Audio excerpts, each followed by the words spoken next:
আমার বাংলা, সঙ্গে থাকুন, সঙ্গে রাখুন। আমার বাংলা। ভুয়ো সিবিআই অফিসারকে গ্রেপ্তার করল সিবিআই।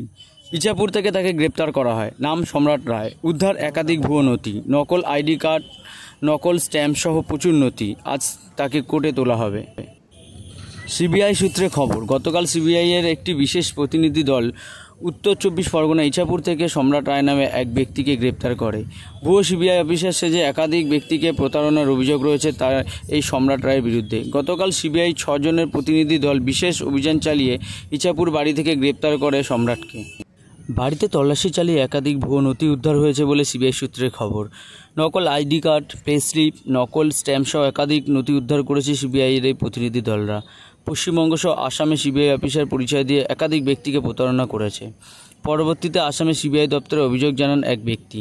সেই অভিযোগের ভিত্তিতেই তদন্তে নামে সিবিআই আধিকারিকরা। জানতে পারে সম্রাট রয়েছে উত্তর 24 পরগনা ইছাপুরের বাড়িতে। গোপন সূত্রে খবর পেয়ে সেখানে হানা দেয় সিবিআই অফিসাররা। হাতে নাতে পাকড়াও করা হয় সম্রাটকে। আজ অভিযুক্তকে কোর্টে তোলা হবে এবং ট্রানজিট রিমান্ডে তাকে আসামে নিয়ে যাওয়া হবে বলে সিবিআই সূত্রের খবর।